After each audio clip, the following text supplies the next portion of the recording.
Hamlet is so consumed by negative emotions that he begins to reject his own country, Denmark. He sees the world as a vast prison with many cells, dungeons, and jails, with Denmark being the worst of them all. To him, everything in Denmark is loathsome, stale, and tedious, like a neglected garden overrun with poisonous weeds. His uncle, the newly crowned King Claudius, is very suspicious of Hamlet. He distrusts him and feels that Hamlet's presence makes him unsafe. Claudius doesn't want Hamlet to return to Germany to continue his studies. Instead, he wants him close by so he can keep a close watch on him. As a result, Hamlet finds himself trapped in Denmark, which he sees as a prison with no escape. Externally, Hamlet is still revered and remains the heir to the throne, but everyone around him, including Hamlet himself, knows that he is in constant danger of losing his life and having nothing left. At this point, his friend Horatio reveals to him something crucial, the truth about his father's death. This revelation sets Hamlet on the path of revenge.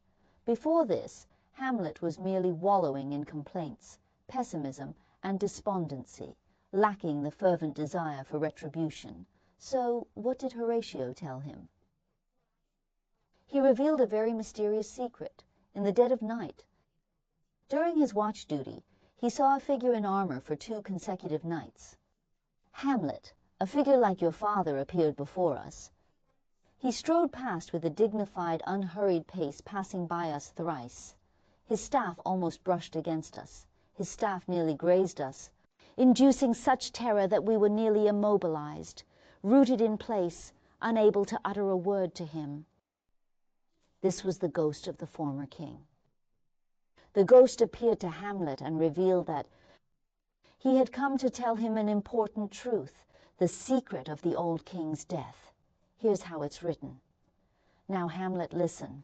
The official story is that a poisonous snake bit me while I was sleeping in the orchard. That is a lie that deceives all of Denmark. You noble youth, know that the snake that killed your father is now wearing his crown. Hamlet said, "Oh, my far-seeing soul, my uncle!" Yes, that incestuous, adulterous beast, with his evil wit and traitorous gifts, oh, wicked wit and gifts that have the power to seduce. He convinced my seemingly virtuous queen to give in to his lust. Oh, Hamlet, she fell so far. From me, who loved her with the dignity that goes hand in hand with my marriage vows, to a wretch whose natural abilities could not compare to mine. But wait, I think I smell the morning air. I must speak quickly. As I was sleeping in the orchard, as I used to do every afternoon, your uncle snuck up and poured a vial of henbane poison into my ear. That poison, which is like a natural enemy of blood, spreads like quicksilver through the veins and curdles the blood. So it did to mine. I broke instantly into a rash that covered my smooth body with a revolting crust. And so as I slept, my brother stole my life, my crown, and my queen. If you have any natural feelings of a son for a father in you, don't let this stand. Don't let the bed of the Danish king be a nest of incest. However, if you attempt to get revenge, don't allow your mind or soul to contemplate harming your mother. Leave her fate to God and the sting of her guilt. Goodbye now. The glow of light on the horizon shows that morning is near. Goodbye, goodbye, Hamlet, remember me. This is what the ghost of the old king tells him. He reveals the true cause of his death, exposes his brother's treachery, and shares his anger and forgiveness towards his wife. But the ghost demands that Hamlet kill Claudius to avenge him and set things right in the kingdom of Denmark. That's what the ghost requires.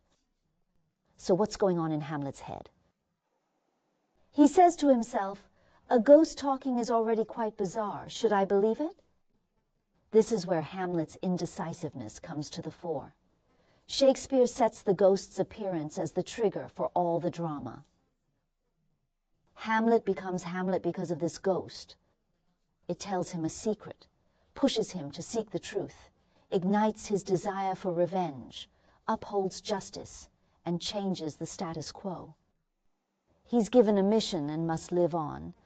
This moment marks the start of Hamlet's transformation, beginning with courage.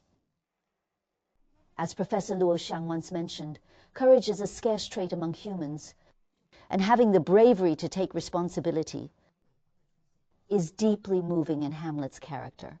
But he wasn't born with it. Shakespeare's brilliance lies in how he writes. Hamlet is initially timid and indecisive. He gradually grows up, inch by inch, forced by circumstances. He's dragging himself forward through adversities. Just like every one of us, when faced with reality, he finds it hard to bear. He might want to ignore it and feel powerless to solve it. But what's the way out? There's no turning back. This makes us see how great and real his struggle is. Hamlet's uncle actually made a public promise, saying that Hamlet is still the direct heir to the throne. "I will give you honor and favor, like a most loving father to his son." This was essentially his way of winning Hamlet over. But Hamlet refuses to settle for this. He is resolute in his choice to seek the truth, stand for justice, and seek revenge.